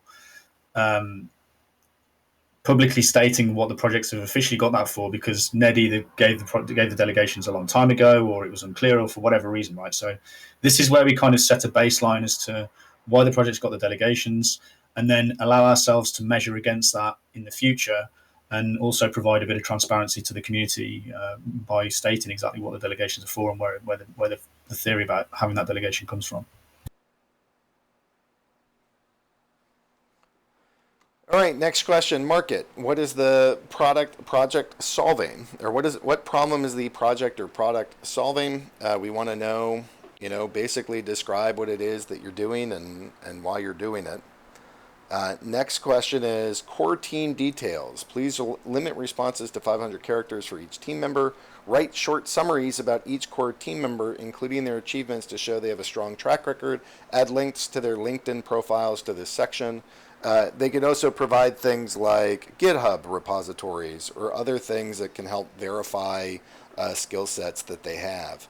But, oftentimes when you look at, like, what do we think is going to make the absolute main impact of how well a project's going to succeed, it can often be who's running it. So we want to get as much detail, not like excessive detail, but all the key details of what's likely to make this team be successful. Any thoughts on market or core team details? I think that's fairly obvious from my point of view. Agreed. Minimum viable products. So provide links to the minimum viable product and describe it. If it's not available, please describe it and include how you plan to build it and when it will be built. So we're actually using two fairly business-heavy terms, KPI and minimum viable product. Does anybody want to take a stab at describing what is a KPI and what is a MVP? looking at you, Matt. I was trying to give Ian Warps a chance to talk there. So KPI is essentially a method through which you measure the performance of a project. So KPI stands for Key Performance Indicator, and it's just something that in project management world you allow the project management team or the project themselves that's been invested in an opportunity to propose, this is what we want to be measured towards. So is it a deadline date for building their app? Is it a certain number of users onboarded? Is it a certain amount of profit made, a profit target by a certain time? KPIs are basically measurable, tangible things that you can prove to the project, to the community, whether you achieve them or not. And then the idea is you state when you're going to do them, what day you're going to do them by, so that when your next delegation review comes up, the community can then decide or take a look at, has your KPI been met? Was it realistic? Did you exceed your KPI or did you underperform it? And if you underperform consistently, the question then is, does the community feel there's a benefit in providing delegation to that project that consistently underperforms their KPIs? So the idea is you give yourselves realistic, achievable KPIs, and it gives you a chance to be a bit more transparent to the community as to why you've got your delegation and whether you're performing or not. And then MVP, you want to talk about that one too? Yeah, MVP in my view, I don't know the official definition, but essentially it's a working product. So it could be, for example, a working website or a working app that demonstrates the use of the Steem blockchain within the app. So the Steem community can see, yeah, these guys have got this set up. They're working on Steem. They know what they're doing. The thing's working fine. It may be an initial model, a quick mock-up of what this thing is going to look like. But the idea is that for me, the MVP is important because in the crypto world in general, people seem to have spent the last 4 years investing in ideas, and most of those ideas don't come to fruition.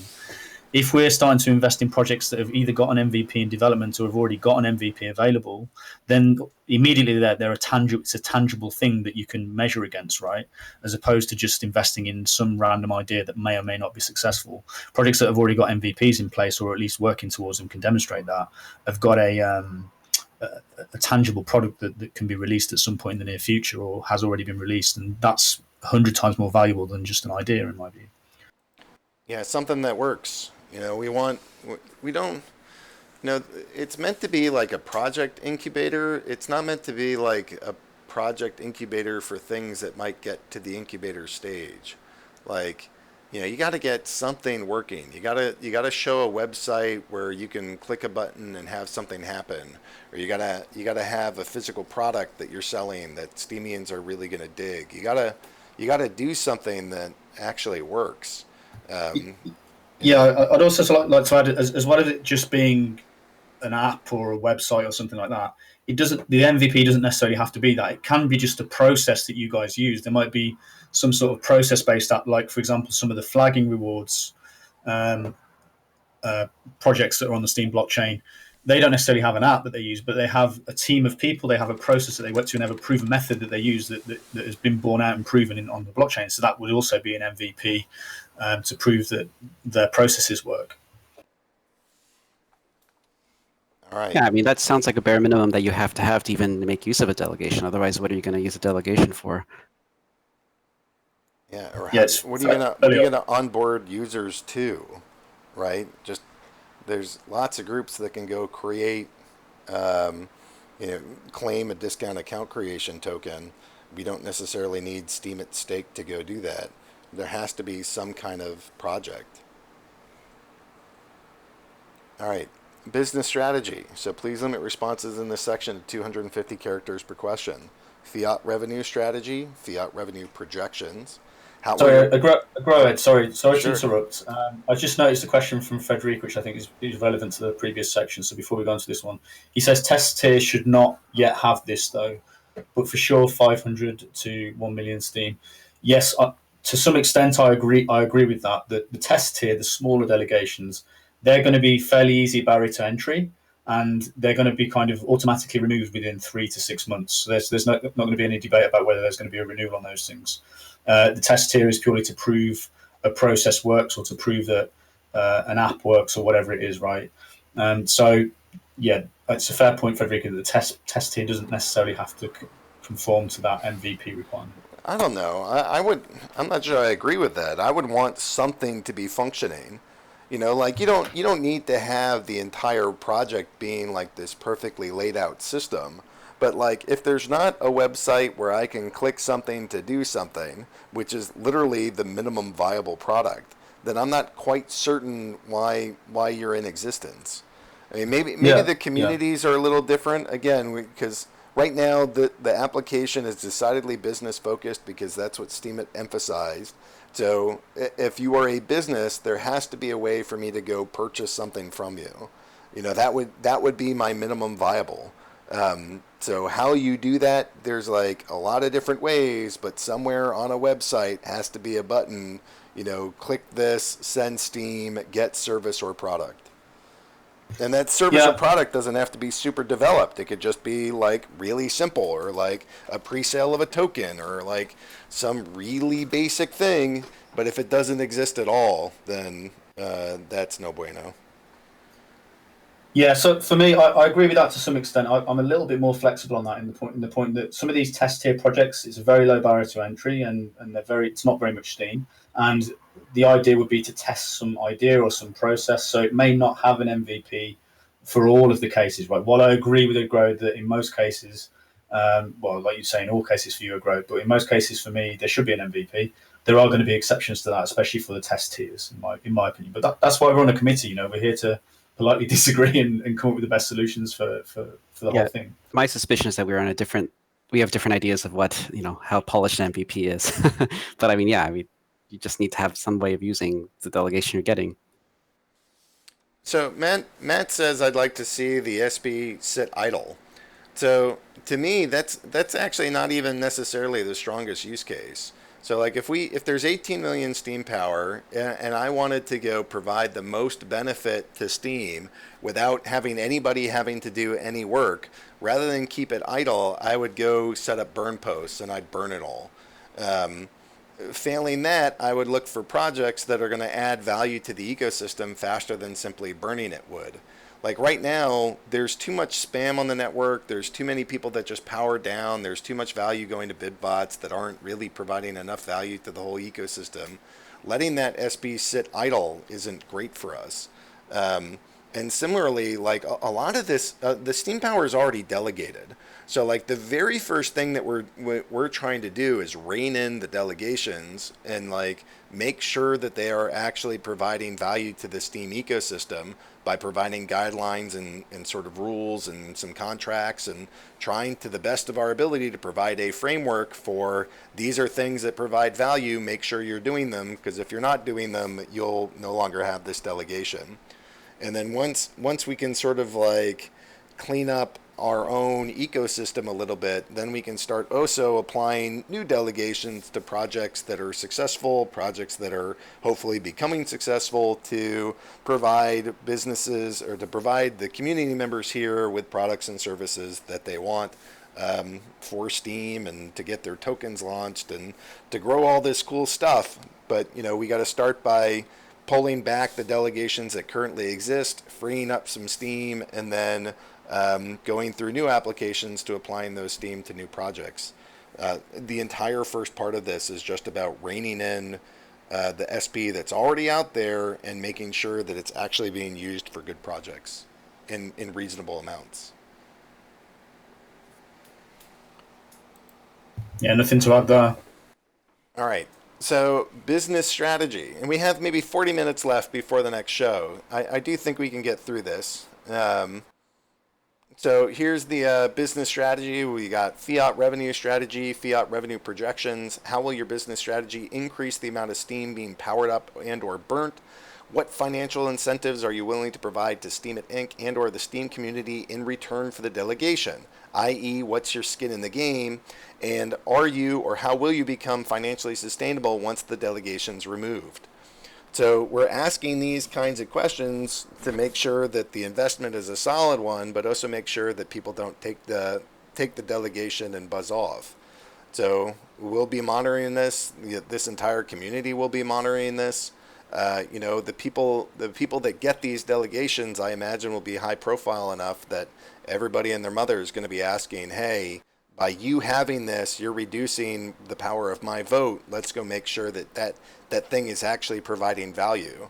And if we're hearing a lot from the community members that thing doesn't provide any value, we'll be taking that into account at least by the time that the next delegation renewal happens, which is, as I mentioned, every 3 months. So any thoughts around business strategy and how it kind of relates to some of these other questions? Yeah, just briefly, for me, the main point here is that we want the emphasis to be on the the rare exception will have a continuous delegation, right? I don't see hardly any projects at all having a continuous delegation. 99.9% of these delegations will be temporary. And the idea is that we want the projects to set up so that they've got this temporary delegation in mind and that they are on a time limit, right? And they have to work hard to get their project bootstrapped, get their community bootstrapped, and then start bringing profits in so that they can then survive without the delegation, because there's going to have to be a cut-off point with these projects, and we want the teams themselves to define it and stick to it, and only ask for revisions to that on certain, specific bases that have good justifications. But apart from that, yeah, these delegations are temporary. Look to get rid of them. Look, that's what you got to be doing. It's a race against the clock to get rid of them. You've probably got 18-month maximum, maybe 2 years maximum to get rid of these delegations. Yeah, about skin in the game and the token creation, it's not really about like what it is there now, it's about what the future value of it is. So if you're going to be successful as a business, the skin in the game is the potential future profits that you're doing. And of course, if it turns out that your project just flops, then right, we have the measurements, we have the delegation, we just pull it. The next section is KPI progress measurement, and we put that out. I guess we haven't put this out, but so here's the plan. Suggest at least 3 KPIs per project with which to measure the progress of your project in their current phase. KPIs must be measurable and or objective, or binary, as in yes or no, completed or not completed. Please note, KPIs are to be reviewed and evaluated by the committee in the next quarter. KPI descriptions shouldn't change without a change request form. Targets will be adjusted every quarter in future application. Refer to this post for samples and suggested KPIs, and then they have their description and their targets. So we gotta measure how people are doing, and we gotta be able to look 3 months later, look back at what they said they were going to do, and say, well, how did it actually go? Because before we keep something that might look good on paper might go totally haywire or to total shit, and we don't just want to be like, well, we think it was good or we think it was bad. We want to say, what percent to goal are you? Are you below goal? Are you above goal? Like, are you providing value? Are you providing the value you said you were going to provide? This just gives us the tools that we need to allow that to happen. I'd like to just come back to Justine's question here in regards to how do we hold them accountable, because I don't think we're quite getting through to this. Regards to creating a token, right? Get your head out of the crypto, guys, right? This problem has been solved millions of times before, yeah? If you give an investment to another company, you get equity in return, right? There are contracts well established multiple thousands of times over the last 50 years that show that this is possible, yeah? So, for example, we may not ask for token. We may say, if we give you 1 million Steem delegation, the Steem community via Steemit Inc has to have a 4% equity ownership in your company, right? These problems are not difficult to get past. We're not reinventing the wheel here. I appreciate that adding a token into it kind of complicates it, and maybe we don't even ask for the token. We just ask for equity in return, These things are all possible to overcome, and I don't want to spend too much more time on it because we're getting sidetracked by this whole token accountable thing. It's not an issue, really. It's been solved many times in the past, and we'll just use the same methods that have been used before. Ian, anything to add? Nope, that's pretty much what I wanted to say as well. I mean, it's really about like the future potential growth and capturing that. I mean, that's whether it's by equity or by token. And part of that's why this is such an exciting thing is that, if we're helping these businesses get off like day one, and they're getting vetted by us and vetted by the community and then invested by Steemit, then hopefully there's going to be a whole bunch of value that a year or two down the road comes in because, we've done our job and we've made people build these plans towards being successful, and it's helped Steem and it's attracted people. And then the tokens that Steemit's holding go up in value and allows us to grow the number of operations and businesses that we can support. And that it's by virtue of getting in right at the earliest time that we should have the most ability to capture some of that later value and hopefully use it to further future growth. So I put in the token offering before, but yeah, we're going to be looking for some types of tokens. Again, this isn't, part of this is a shakedown. I don't want to say that there's no shakedown involved here, but a lot of the reason why this is here is to make sure that this isn't a charitable contribution, that this is a two-way partnership, and that the other person can't just leave, that we'll be holding on to either security tokens or some kind of tokens until the contract's fulfilled, sort of like an escrow. And then the other option would be to literally take payment for the delegation so that there's future money to be used. And payment doesn't have to be US dollars or something. If it's Next Colony, it could be battleships. If it's Steam Monsters, it could be, the Untamed tokens. If it's, if you're running an accounting business, it could be the amount of hours of accounting services you're going to provide. There can be ways that we can hold people accountable. It's easiest when it's tokenized and when those tokens are public. But maybe it's individual stock shares. Maybe there's some equity in the company that Steemit's getting 5% equity for keeping this delegation in place for a while. We want money to come into Steemit, so Steemit has more ability to pay this forward and keep expanding the number of businesses and communities it can support to be here. But also, hey, having skin in the game is what's going to keep people here. Delegation request. So we're getting down to, this is the last part of this sort of initial phase of the kind of new application part of this.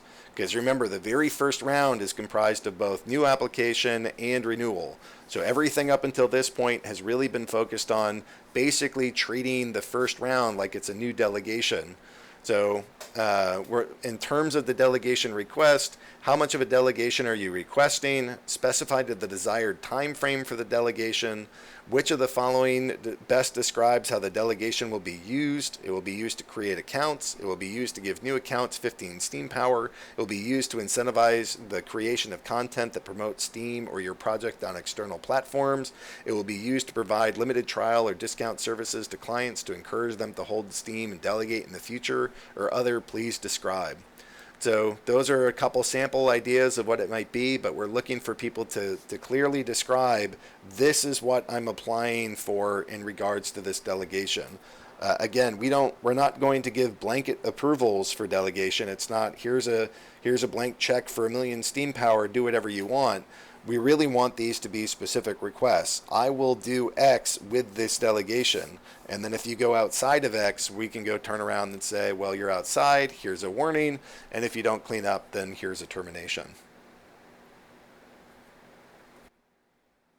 Other thoughts on the requests?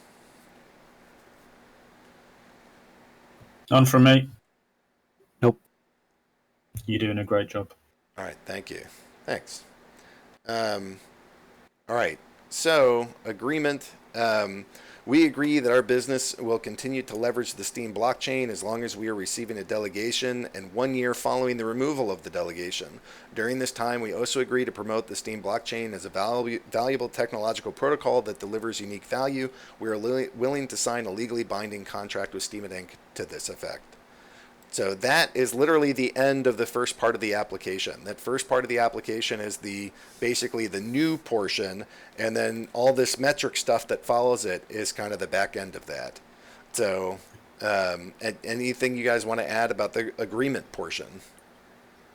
Yeah, just to give you a practical example of this, I have an agreement with a project called GoFindXR. I say my company. GoFindXR is they create virtual reality models in the blockchain world, right? So really interesting project. like it very much. And what I said to them is Oracle D will provide you some support because our remit is to try and bring projects in, bring clients in. So they're coming onto the Steem blockchain and they have a large Telegram following. They have a reasonable project. We'll see how it goes. But basically, the point I'm telling you this is that I have an agreement signed with them back in February that says if Oracle D supports you within a year after coming to the Steem blockchain or opening your project, I can't remember what it says in the contract exactly, but it says very clearly that they have to maintain a minimum of $100,000 Steem balance, Steem Power balance in their account. So if we're going to help them bootstrap their community, they have to pay us back later by holding Steem, right? I haven't heard anything from them in a while. I think they're suffering from low token price at the moment. But it's not. I'm not talking about the success of the project or not. What I'm talking about is the fact that we can set these contracts up and we can hold projects accountable in whichever ways we end up deciding to do based on what the community wants to do. So it may be that the project offers tokens and the community says, no, we don't want your token, we want equity. Or it may be that the project says, we guarantee you that we will provide us guarantee a balance of Steem Power on a continuous basis going forwards while we use the Steem blockchain, and we can sign a contract to that effect, and we can allow the Steem community to hold them to account. So Justine's asking the question, so here's my last comment that I want you guys to consider. The application is pretty much saying you need a token to pay Steemit Inc. for the delegation with. You are now saying tokens aren't that important, just another way to have collateral. Agro, do you own the company where these projects have to buy tokens from? And Eon, you do work on it. Perception is a funny thing and something to be aware of. To me, requiring a token is pointless. Have them hold the minimum of SP based on their tier and do some actual oversight of their actions. So yeah. I think I kind of just answered that. Well, I mean, and if you want to say something more, yeah, I want to add a little bit more. That I've tossed back and forth of, do we want to do delegations where you have to hold the minimum amount of Steem to be able to be eligible, and I go back and forth on that. In some ways I think yes, in other ways I think no. I'm not dead certain on it, in part because these are groups that need delegation or that are going to benefit from it. I don't know. It's something that I'm still debating internally. I do think it's a valid point to say they have to hold a minimum amount of Steem. I'm not sure what that minimum is. Maybe you have to keep a certain amount of liquid Steem or a certain amount of Steem Power actually staked up. But there aren't a ton of businesses that actually have 1 million Steem Power here. So if we actually set it to 1 million, we're going to go shut off quite a number of the applicants. So maybe we can force them to. But I think that's a much better long-term goal than it is. This is how it has to start. So yeah. Can I also add to that as well? You talk about the document implies this.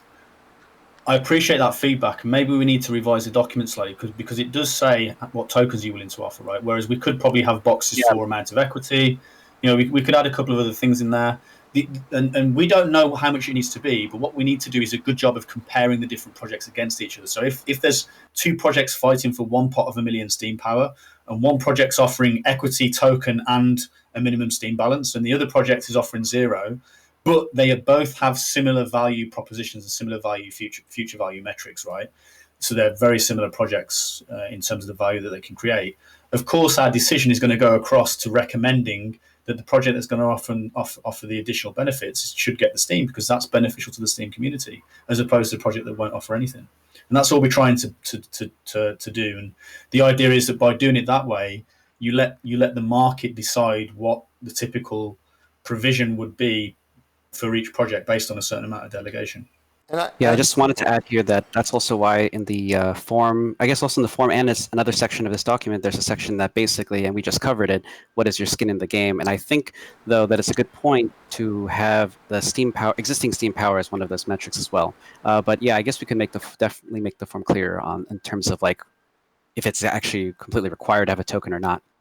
And I think there's also two parts here. One part is, what are we holding that's basically an escrow to make sure that you are making good on your side of the arrangement? And two, what are you giving to Steemit so that they are getting paid for this delegation so that in the future there's more money to provide to businesses down the line?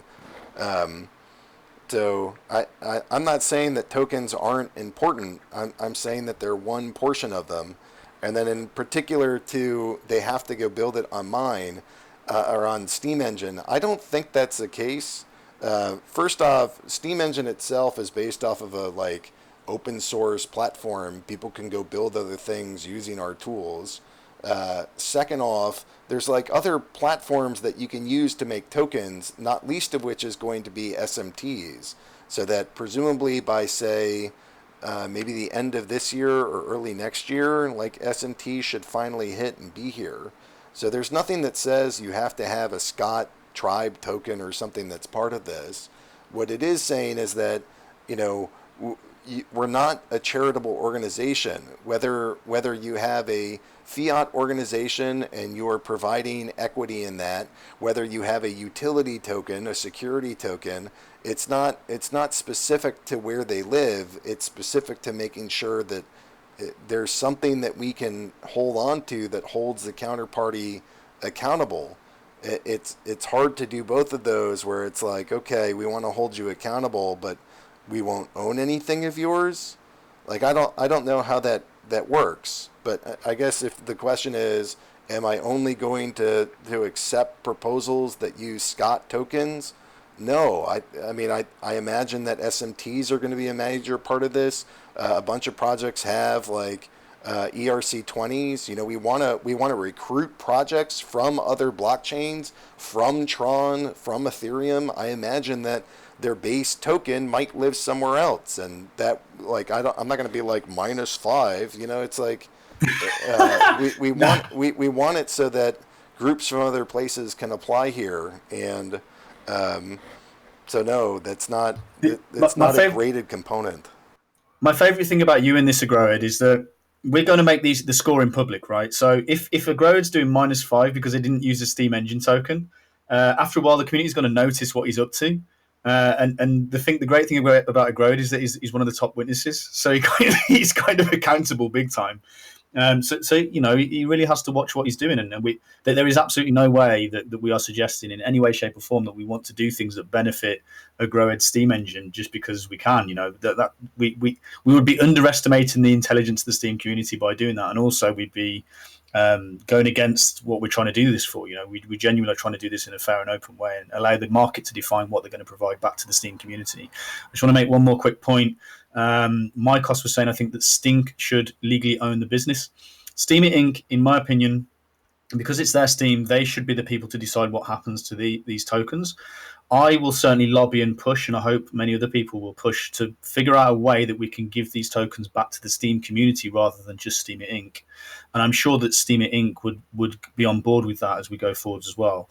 But again, for now, I think that's a couple of steps further down the line, and it's something that we need to prove the process works initially for the first few months, and then eventually start developing it out to become more sophisticated to take into account things such as that. Yeah, my hope is that these go possibly into delegation trust as an account, although I guess they're held in lots of different places. But I would love to see this committee, who's ever on it, you know, we three are serving now. I'm sure that other people will serve in the future, but whoever is running this committee or who's ever on this committee has access to funds that have been provided by previous businesses that have been rewarded that they can spend to go help future projects. You know, my goal is to help spread the Steam ecosystem, to bring new businesses, bring new communities, retain users. Like that's been my personal mission for 3 years. I don't want to see this be, you know, Steemit decides for whatever reason they're going to go sell off the Steem Power and Mr. Delegation, and this entire endeavor is now screwed over and done. You know, Steemit owns the stake and they can do whatever they want, and that's a possibility. So what I'd rather see is that this organization, regardless of who's sitting on it, has funding that is separate from Steemit that came because of the Steemit delegation, but then can be used to go pay it forward and bring new businesses on board.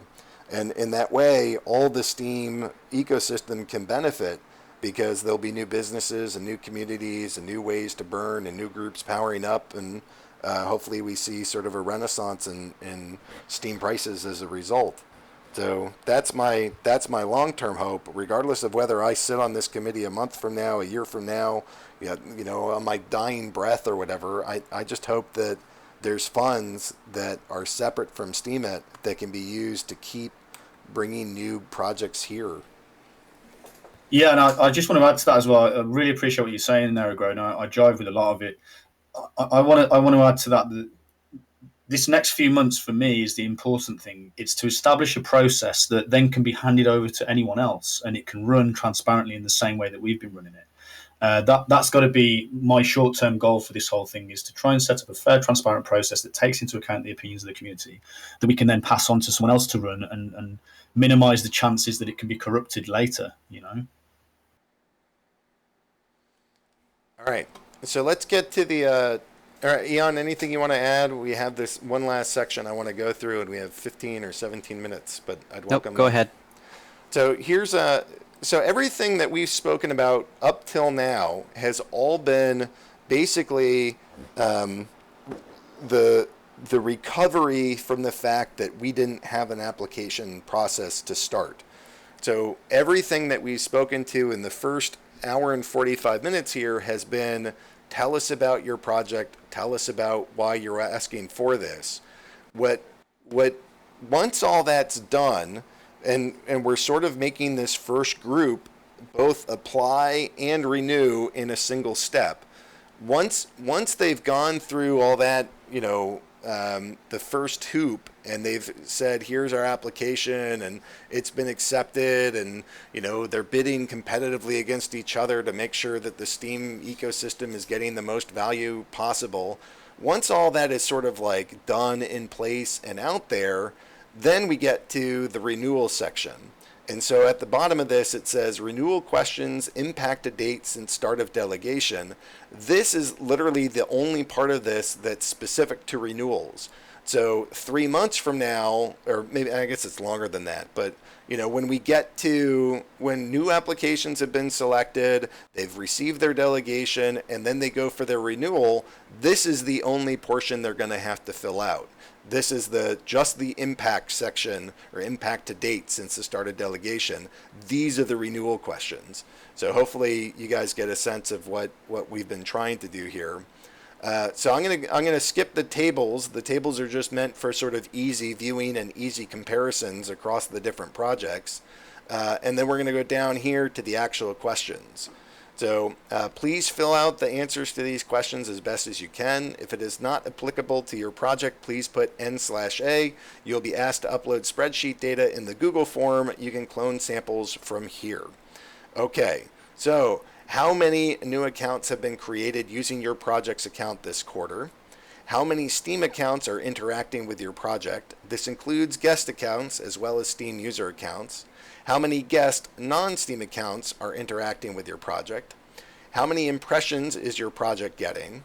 What is the total quarterly US dollar value of rewards dispersed directly tied to the delegation? And that can be a negative number if your project is kind of a flagging project. How much external revenue have you generated in US dollars per quarter? Do not count Steem income from curation or voting. How much revenue have you brought to Steem as measured by total Steem powered up through your project's Steem accounts? How much Steem is delegated to your project to manage on behalf of your clients? How much Steem Power is delegated to your project from the Steem community? For the KPIs listed above, back report progress for the duration of the delegation on a quarter-by-quarter basis. How much Steem or SBD has your project burned? Described what value the project continues to bring to the Steem community and why the community should continue to support your project, and describe your project roadmap with expected timelines and milestones. All of those, in my eyes, are getting back to that question of, we gave this to you because we thought it was a good idea, or Steemit gave it to you because of the finance or the delegation trust committee, gave them the idea that they should delegate here. And then, but just because you've been delegated doesn't mean that you actually execute well. So all of these delegation questions are really designed around how well did you do with the delegation you got, because maybe the group just totally flounders and maybe they can't deliver, or maybe a group is exceptional but they didn't get the max delegation. We got to have something to track. This is all about tracking it. And so we have the things that we're suggesting. We have sort of the unique KPIs for each project so that the projects themselves can say what they're tracking. And hopefully this is going to be enough information for we, the committee, and we, the Steem ecosystem, to go look at these projects and evaluate whether or not they're actually contributing as we hope they are.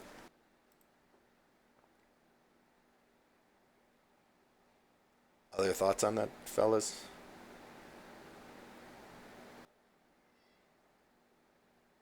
You guys there? Hello? Yeah, you cut out a bit for me there, Agrode, in the last section. Oh, damn it. It might just be me, though. Well, I don't know. It's just about holding them accountable. And you can't hold them accountable if you don't have something to measure. Right? So here we're trying to measure what they're doing and making sure that they're living up to what they said they would do. Yeah, and as mentioned, these are very just baseline metrics that we think, I mean, some of these may not apply to all projects, but it at least establishes something that we can compare across projects. And this will also set a baseline for the rubric that we will decide upon how much to value each particular thing. I just are we kind of done on the process here? Are we able to go into closing comments? Yeah, I mean, that was literally the last section of the document. So we can do closing thoughts. If there's some, we have, now that we're done with the document, there's 11 minutes left. So we can take questions or provide closing thoughts or try to get both of those in. So I just want to quickly say I can see a fair amount of skepticism from the audience, yeah, and I actually appreciate that skepticism. I hold the same skepticism. What I ask from you guys is take a look at what we've done so far. We've brought this process in. I believe it's fairly slick. It's fairly transparent. There's obviously a couple of comments that we can incorporate regarding types of tokens and equity that these projects give. So we appreciate that feedback. Let us do this for the first couple of quarters. Give us a couple of quarters to do this. Let us try and rebalance some of the delegations, and let's see what it looks like in, say, 6 months from now, when the process is fully in place and it's kind of working. I appreciate there is the idea of conflict of interest, and I think therefore it may be a case that once we set this up, a couple of us leave the committee. But Steemit Inc. has interested us to do this, and we are going to do it as best we can, and we're going to take into account the comments from the community as best we can. And I hope that you don't see a conflict of interest. I hope that you see reasons to reduce skepticism and appreciate what we're doing. And that's my goal over the next 6 months or so with this is to get that in place and get it running smoothly, so that maybe we can step aside and let other more neutral people come in. I saw Justine's comment before at the top about maybe having an independent person run this, and I actually agree with that. I would say that something like this should be run by a third party, ideally. But then the question is, Steemit Inc. would have to go find a trusted third party. They'd have to spend a lot of money on them. We already were tackling this issue, and so we came in from, I've got a lot of previous experience in doing this work in managing large projects in the oil and gas industry, in regards to evaluating different projects, and so I provided some advice, and that's why people like me are on the committee. And I genuinely hope you hold me to account and hold the rest of us to account. If we look like we're doing dodgy business or anything, then let us know. But more than that, it's more about us making a process that's very difficult to gain, right? So if someone else came into the position another time, can we set the process up so we have to have minimum trust in those people to manage the process properly? And that's really where the work needs to be done over the next 6 months to make the process as bulletproof as possible. Ian, do you want to add some closing thoughts? No, I think that was said pretty much beautifully. And yeah, I'm here to try to make this whole process very smooth and very transparent, and also just to balance things out from a technical perspective. So, and yeah, I agree with all the thoughts that were just put out. I mean, I would continue my message. My message from the beginning of this is letting 18 million Steem Power be in the whim of Ned wasn't great use of the Steem Power, and he wasn't able to kind of go back and ensure that these delegations were being used for as described or for thoughtful purposes that helped the Steem ecosystem. There was nothing measurable. There was no contract. Like, sometimes these things literally just appeared and people didn't even know that they got them or why they got them. there was no process, and there was no way for the general public to figure out how the hell I got this sweet project. How can I get delegation? Well, you have to like somehow manage to get into a backroom conversation with Ned, and maybe even then it wouldn't work. I mean, none of that seems reasonable or fair. So to me, the entire piece about this is making sure that the delegations are used to go bring new businesses and new communities to the Steem blockchain, that when they're here, they're acting ethically, and that they are doing activities that raise the price of Steem and raise the price of SBD, or make it at least on par with the dollar.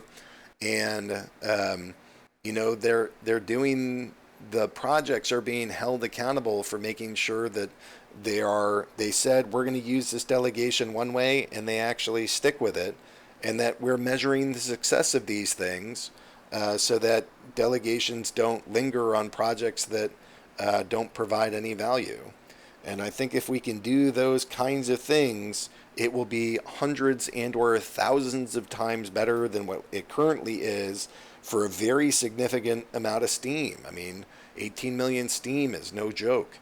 So it's my hope that this committee can provide some oversight and some guidance as an advisory committee to Steemit. Steemit is still the decider. They hold the keys, and we are here to go provide them with suggestions. We don't own the keys or own the accounts or own the delegation or own anything. This is, we think that it's critical to this ecosystem that the delegation be used thoughtfully and be used to help projects grow here. And so that's what we spend our spare time, hours and hours, kind of haggling over different points and details and forms. And, next up is the rubric to try to make for open scoring so everybody can see how we're doing this. And at the end of the day, if you were to go measure our KPIs, you're going to look at, how many new projects have come to Steem because of these delegations. How many of these delegations have led to new accounts and new users and new eyeballs? Like, have they been able to increase the price of Steem? Have they gone to projects that continue to leverage the Steem blockchain? We kind of have our own metrics that we use internally to make sure that these things are going to valuable projects and valuable people that help grow the Steem ecosystem. And overall, you might be frustrated with different parts of our project or different parts of who we are as people, but I hope that everybody in this audience will look at this process and say, holy shit, I might not agree with everything, but that is a million times better than what it was. So, and I just want to add there as well. We also keep each other held to account as well. We spend a lot of time passionately debating what exactly this looks like, right? Because we've all got our own kind of ideas as to where we want to take this, and we've come up with a real nice compromise, in my opinion. There's some things that we've got a 2 out of 3 vote. So if 2 people say no, and that's happened a couple of times, it gets removed, right? It gets removed from the process. Most things we agree on, because I think we generally think in similar ways in terms of the professional and transparency of this. But yeah, there's things that have been booted out because we don't all agree on everything that we do and hold each other to account. Can I just add as well? I noticed What's Up was saying that she doesn't agree with how this is going. I'd be very interested for her to maybe make a post or to communicate to us in a bit more detail as to where she thinks it's going, because I'm very interested to hear other people's thoughts on this, and maybe some of that can get built in. And the other thing, I don't know whether you two agree with this, but I would be interested at some point over the next couple of months before we do the new delegation applications, what we think, maybe do a session on what the 3 of us think would be an interesting set of projects. Maybe we can go into 4 or 5 or 10 different types of projects that we think would be interesting delegations to just talk about. I don't know whether we should do that or not, but it's just something I'm putting out there in case you guys think it might be useful for people to generate ideas. Yeah, if you make posts about, it's a lot easier to be critical of what we're doing than it is to go suggest other things that we're not. This is the best that we could do. This is the best that we think that we can be doing. It doesn't mean that's the only thing that's out there. So if you guys have, if you have alternate suggestions or plans, you know, I'm hosting the Minnow Mayor Town Hall tonight, or the Steam Town Hall. That's in 6 hours. So if you guys want to come on and bust my chops for another hour or two, go right ahead. But yeah, I mean, come be a vocal participant in this. Try to put feedback. I mean, there's like barely a handful of comments on either of these, and yet there's a whole bunch of passionate people that have concerns. You know, I'm glad that we're doing this so that they can be vocalized, but I also want you guys to put your concerns on the posts so that we can prep for them, so that we can have answers, so that we can address it, so that we can edit stuff. This is not meant to be us dictating to you, but hopefully this is us all having a good, open communication. So, anyways, these are, this has been a production of the Minnow Support Project on MSP Waves, brought to you by the Delegation Trust, made up of Agrode, Eon Warped, and Stalker Z. We appreciate your feedback and time as we try to develop this process to be the best thing that we can do to help support the Steam ecosystem in terms of the Steam price, in terms of the blockchain technology, and in terms of the number of people in the ecosystem. Thank you for your time. Thank you for being here. Thank you for your passion, and we look forward to providing the best damn process we can to make the best damn use of this delegation that we can. That's what I got. Thanks all. Good night. Thanks again. Cheers, guys.